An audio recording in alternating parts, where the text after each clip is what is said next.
Ndabizi ko benshi muri mwe mwumvise ibi bintu.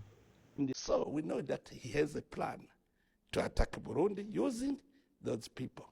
So would you be able to defend Burundi yourself also if that were the is case? preparing himself that when they will attack us, we will attack them. Aha, uyu muperezida w'u Burundi yasobanuraga uburyo bafite amakuru y'uko u Rwanda ruri kwitegura kuba rwabatera. Ariko se ubundi kuki ibihugu byahoze bitwarwa hamwe mu gihe cy'ubukoloni byaje kwisanga bitarya imbizi? Kuva mu bihe bya kera ibihugu byahoze byihurije hamwe mu gihe cy'ubukoloni ko byatwarwaga byitwa Rwanda Burundi. Gusa mu gihe gito gishize birasa nk'aho amaraso yahuzaga ibihugu byombi, imitsi yanyuragamo yazibye. Umwuka mubi uri hagati y'ibihugu byombi wazamutse nyuma y'aho umukuru w'igihugu cy'u Burundi yavugaga ko igihugu cy'u Rwanda afite amakuru y'uko gishaka kumutera, nawe akaba afite ingamba z'uko azahita atera igihugu cy'u Rwanda. Ariko se ubundi ibihugu by'ibituranyi babihaye ikibuga bakabirekera umurwano, ni ikihe gifite ubushobozi bwo kuba cyakumvisha ikindi binyuze mu bisosoka mu minwa y'imbunda? Nk'uko benshi mubizi, u Rwanda rusheshe kuri kilometero kare 26,338, naho ubu Burundi busheshe kuri kilometero kare 27,834. Iyo ugiye mu by'abaturage usanga u Rwanda ruri hafi miliyoni 14 z'abaturage, naho Burundi burasatira miliyoni 16. Ariko se reka ibi tubireke twigire mu bipfupfunyuka mu minwa y'imbunda. Iyo twinjiye mu bijyanye n'igisirikare, igisirikare cy'u Rwanda RDF gifite abasirikare basaga 33,000 kugera ku 35,000 bari mu kazi, kandi bazwiho cyane ikintu kijyanye na discipline. Ibi bigaragara mu bikorwa byo kubungabunga amahoro bakorera hirya no hino mu isi. Iyo uje ku gisirikare cy'u Burundi BNDF bubarirwa abasirikare basaga 30,000 bari mu kazi. Reka n'ibi by'imibare tubireke, reka tujye mu bibara. Iyo ugiye mu bigwi byabo RDF iyoboye ubutumwa bwa UN bwo kugarura amahoro hirya no hino mu isi. Harimo ibihugu bya South Sudan ndetse na Centrafrica.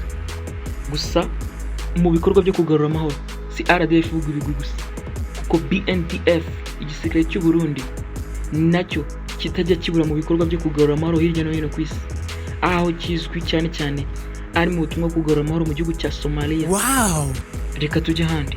Iyo ugiye mu bijyanye n'amafaranga igisirikare cy'u Rwanda n'icy'u Burundi bishorwamo, aho u Rwanda rufite umuvuduko wihuta cyane, kuko RDF ishorwamo asaga miliyoni 120 ndetse na miliyoni 130 z'amadolari y'Amerika, angana na 1.1 ku musaruro mbumbe w'igihugu cy'u Rwanda. Iyo uje ku Burundi usanga bashora miliyoni 70 ndetse na miliyoni 80 z'amadolari y'Amerika, bingana na 2.3 y'umusaruro mbumbe w'iki gihugu, agose agashorwa muri iki gisirikare cy'u Burundi. Iyo ushatse kwinjira mu bikoresho, dore uko umanuka.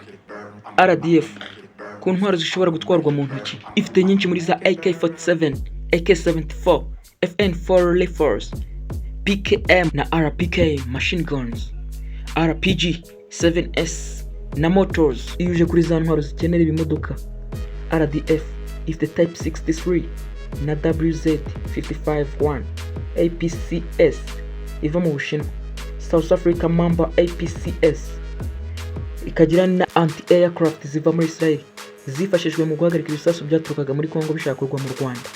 Iyo uje muri artillery, RDF ifite 122mm howitzers na 82mm mortars. Reka tuze mu by'ikirere.